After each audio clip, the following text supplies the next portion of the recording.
Perkenalkan, nama saya Adianto N. Tanahawu, NIM 1703030001.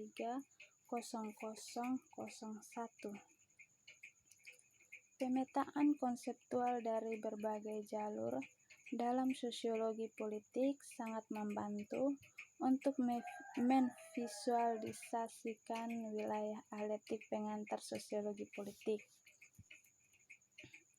Adapun keuntungan yang ingin diambil dari penelitian ini yaitu tentang basis sosial politik. Kueser menawarkan sebuah konsep ketika ia mengidentifikasi 4 topik inti sosiologi politik. Akan tetapi pemahaman kita tentang kekuasaan dalam konteks sosialnya telah berkembang pesat. Sebagai hasilnya, kita dapat membuat konsep kerja sosiologi politik seperti yang dijelaskan oleh Hicks, Jonevsky, dan Schwartz. Sifat bidang yang membuat sosiologi politik berasal dari sipil masyarakat dalam arti yang luas. Segala sesuatu tentang masyarakat yang bukan tentang negara, atau apakah negara telah tumpang tindih dengan arena lain. Dengan demikian, studi kekuasaan serta berbagai sebuah kekuasaan dapat dilaksanakan melalui otoritas dan aturan yang sah di lingkup negara.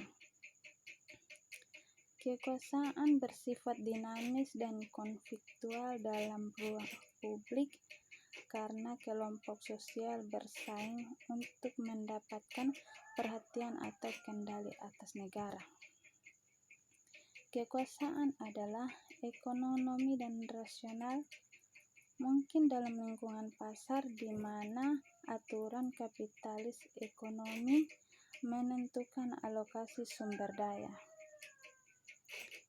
Di zaman modern ini, ruang privat sehari-hari tempat interaksi sosial di antaranya anggota keluarga, teman, dan teman karib juga menjadi sasaran sebuah pelaksanaan kekuasaan oleh negara, pasar, dan aktor di luar publik. Konstitut masyarakat sipil memetakan medan untuk studi kekuasaan dalam sosiologi politik. Masyarakat sipil kemudian menghadirkan tahap di mana paradoks dimainkan. Paradoks ini muncul mungkin karena sistem kepercayaan gandum para aktor dalam masyarakat yang sipil. Misalnya, wacana sosial tentang aborsi merupakan salah satu masalah di mana kami menemukan konflik antara privat seperti keluarga dan jenis kelamin ruang publik seperti gerakan sosial dan asosiasi sukarela, serta negara seperti peradilan mengklaim bahwa filosofi pemerintah sendiri melalui monitor warga negara yang rajin diberikan kepada social control oleh para ahli menuntun warga yang rajin.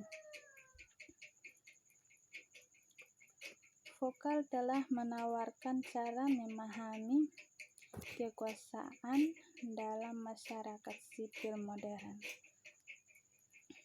Orang sejaman lainnya telah mengambil pandangan postmodernis tentang model politik dalam area yang sama dengan tema semua hal yang bersifat sosial politik dan semua hal sosial juga adalah tentang kekuasaan. Anthony Giddens, seorang sosiolog Inggris terkemuka, menganggap bahwa kekuasaan itu merupakan sebuah inti dari hubungan antara politik dan institusi-institusi sosial termasuk keluarga, agama, pendidikan, dan ekonomi. Salah satu tema yang banyak dibahas dalam karyanya adalah bahwa negara modern mengaburkan garis antar negara, publik, privat, dan pasar.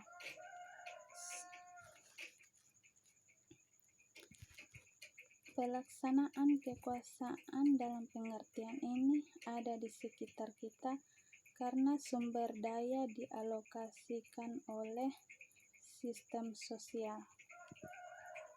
Misalnya hal-hal fisik atau sebagai sumber daya otoritatif seperti pengawasan karyawan yang dialokasikan oleh sistem sosial. Dalam hal ini, Giddens memperlakukan hubungan kekuasaan sebagaimana biasanya. Sosiologi politik menggunakan pendekatan yang mempelajari tentang sifat kontrol negara atas alokasi atau pelaksanaan otoritas dalam semua aspek kehidupan. Kerangka kerja ini masing-masing mengungkapkan dinamika yang berbeda dalam hubungan masyarakat politik. Pendekatan pluralis terhadap politik akan menanyakan berbagai pertanyaan tentang sifat kekuasaan dibandingkan pendekatan lainnya. Apa yang dimainkan budaya dalam membentuk preferensi elit atau ekspresi perlawanan berbasis kelas?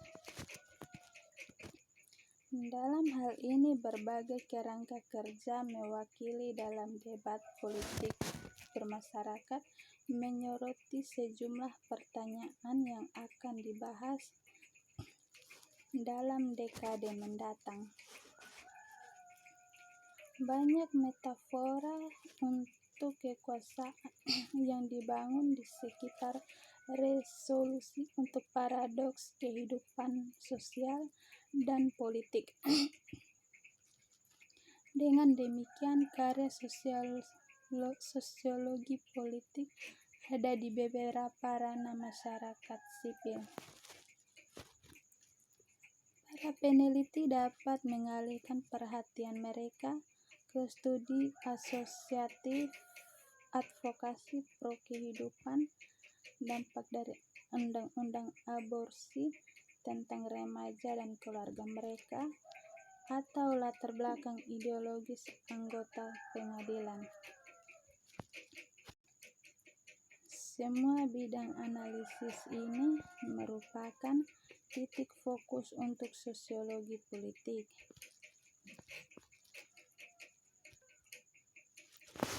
Ada 3 tema utama yang terus menjadi ciri studi tentang kekuasaan dalam sosiologi politik. Beberapa tema di atas muncul sebagai akibat dari tantangan untuk pandangan akal sehat tentang politik dalam masyarakat demokratis, atau ketegangan dan konflik diciptakan secara lokal oleh pengaruh global. Yang pertama, kekuasaan terkonsentrasi di masyarakat demokratis. Yang kedua, kekuasaan beroperasi tidak hanya secara langsung, tetapi juga secara tidak langsung. Dan yang ketiga, politik bukan hanya tentang negara, tetapi juga mengilhami semua hubungan sosial. Perdebatan antara kerangka kerja konseptual dan teori yang muncul adalah fokus dari teks yang akan dikaji untuk mempertimbangkan lebih rinci dari politik bukan hanya tentang negara tetapi juga mengilhami semua hubungan sosial. Perdebatan antara kerangka kerja konseptual dan teori yang muncul adalah fokus dari teks yang akan dikaji untuk mempertimbangkan lebih rinci dari pluralis, elit, atau manajerial, dan kerangka kerja sosial, terutama mempertimbangkan upaya untuk mengidentifikasikan kerangka kerja politik yang lebih bersatu. Dan untuk mempertimbangkan kerangka kerja dan terang muncul penelitian mendorong bidang ke dalam pandangan pemahaman yang baru. Kekuasaan terkonsentrasi yaitu kekuasaan yang terjadi dalam masyarakat demokratis. Pemikir pencerahan Suka-Obed, Locke, dan Rousseau percaya bahwa orang-orang rasional, pemikir bebas bisa terlibat dalam pemerintahan sendiri. Hal ini berbeda dengan pemikiran pra-pencerahan yang menciptakan kekuasaan struktur dan dalam masyarakat berdasarkan hak lahir aja. Pengalaman industri revolusi adalah fokus terhadap penelitian sosiologis dalam apa yang menganggap sebagai tulisan pendiri. Sebuah kekuasaan dapat beroperasi secara langsung dan juga secara tidak langsung. Studi awal kekuasaan berfokus pada pelaksanaan kekuasaan. Kekuasaan dalam bentuk dalam kausalitas untuk bertindak, contohnya paksaan. Misalnya di mana kekuatan digunakan untuk mewujudkan kepatuhan dengan minat atau keinginan. Menurut Weber, rasionalisasi masyarakat merupakan transformasi dari pertukaran formal antara kelompok sosial dan interaksi dan pertukaran yang semakin banyak di perintah atau kekuasaan dibanding dengan prosedur dengan aturan. Kekuatan rasionalisasi termasuk penciptaan lebih banyak hukum untuk mengatur masyarakat yang sedang kompleks setelah revolusi industri akan menjadi pola pikir rasional. Kekuasaan terkonsentrasi yaitu kekuasaan yang terjadi dalam masyarakat demokratis. Pemikir pencerahan Suka-Obed, Locke, dan Rousseau percaya bahwa orang-orang rasional pemikir bebas bisa terlibat dalam pemerintahan sendiri. Hal ini berbeda dengan pemikiran pra-pencerahan yang menciptakan kekuatan struktur dalam masyarakat berdasarkan hak lahir aja. Pengalaman industri revolusi adalah fokus pada perhatian sosiologis dalam apa yang dianggap sebagai tulisan pendiri. Sebuah kekuasaan dapat beroperasi secara langsung dan juga secara tidak langsung. Studi awal kekuasaan berfokus pada pelaksanaan langsung. Kekuasaan biasanya dalam bentuk kapasitas untuk bertindak. Contohnya paksaan. Misalnya di mana kekuatan digunakan untuk mewujudkan kepatuhan dengan keinginan. Menurut Weber, rasionalisasi masyarakat merupakan transformasi dari pertukaran formal antara kelompok sosial dan interaksi dan pertukaran yang semakin banyak pemerintah atau kekuasaan dibanding dengan prosedur dan aturan. Kekuatan rasionalisasi termasuk penciptaan lebih banyak hukum untuk mengatur masyarakat yang semakin kompleks secara revolusi industri akan menjadi bagian dari pola pikir sosial. Bagi sosiologi politik, kekuasaan lebih dari sekedar bentuk-bentuk pemerintahan yang ditemukan di Indonesia. Institusi politik. Politik dan kekuasaan adalah perhatian utama sosiolog yang telah disiplinkan sejak lahir. Penerapan imajinasi sosiologis berhubungan dengan kekuatan dalam masyarakat dengan menandai perubahan signifikan dalam sejarah. Sosiologi mempelajari politik. Alat yang dibawa oleh sosiologi politik untuk mempelajari kekuasaan telah menawarkan banyak wawasan dan pemahaman tentang hal-hal yang terkadang menentang keyakinan, akal sehat, dan sifat politik. Sebagai hasil dari pendekatan analisis ini, sosiologi politik kaya dengan metafora yang mengungkapkan bahwasannya lebih besar dari kekuasaannya dari berbagai tingkat masyarakat. Meninjau kembali proses sosialisasi politik, nampaknya lebih politik dalam sebuah pekerjaan. Studi tentang nilai-nilai dunia dan kontras dalam cara seseorang memandang kekuasaan dan politik telah memperoleh banyak manfaat dari membandingkan warga negara itu sendiri dengan berbagai negara di dunia.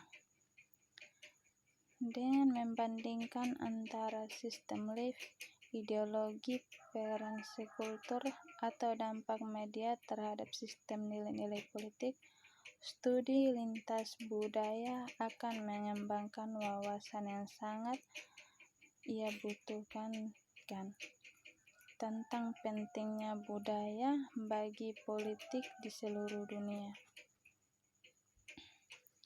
Begitu juga dengan kemajuan dalam mempelajari berbagai bentuk media massa, lebih lanjut menyeruti sifat budaya dan politik di dunia modern. Budaya dan tempat politik adalah koneksi yang cepat. Koleksi dan sosial, termasuk kelompok sosial, kelompok teman kerja, komunitas, dan yang lebih kertas adalah unit biografi, seperti kota dan kabupaten yang telah mengikuti. Para peneliti fokus pada masalah ekonomi politik pada zaman ini untuk menunjukkan bagaimana pengaruhnya kehidupan sehari-hari yang terlepas dari kelas sosial sekarang. Perusahaan dapat berhemat melebihi sumber atau memberhentikan pekerja. Perusahaan terkadang bisa membayar pajak hanya sebagian kecil dari keuntungan mereka atau menemukan bebas pajak sehingga dapat membatasi pendapatan. Kebanyakan orang menganggap diri mereka bahwa mereka berasal dari keluarga menengah, namun kelas menengah secara umum telah hilang. Kebangkitan dan telah terjadi di kelas menengah. Kebangkrutan dan kecelakaan terjadi di kelas menengah.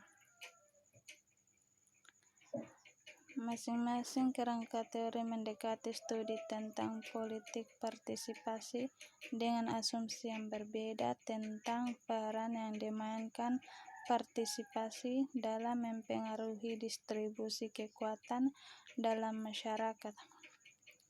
Berbagai tipologi baik klasik maupun kontemporer menyarankan agar tetap melakukan dan menemukan ruang sosial untuk berpartisipasi, untuk melakukan partisipasi politik sebagai ungkapan minat, peran sebagai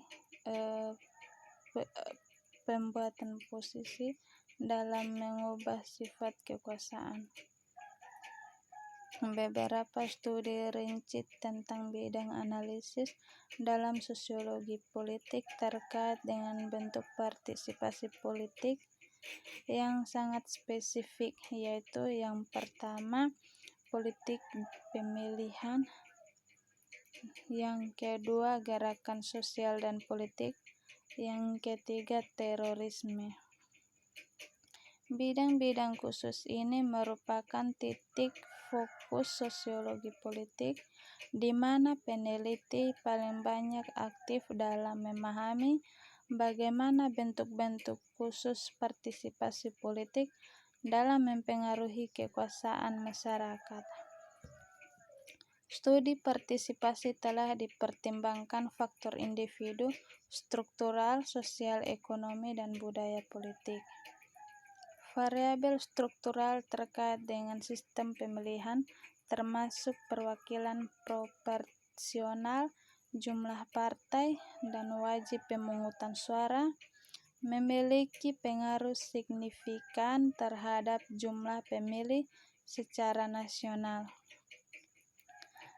Satu aliran pemikiran utama yang menekankan bahwa pengaruh sosiologis pada preferensi pemilihan, berbagai pilihan sosial diperiksa dengan berfokus pada pengaruh kelompok berdasarkan kelas sosial, kelas jenis kelamin, ras, agama, dan orientasi seksual.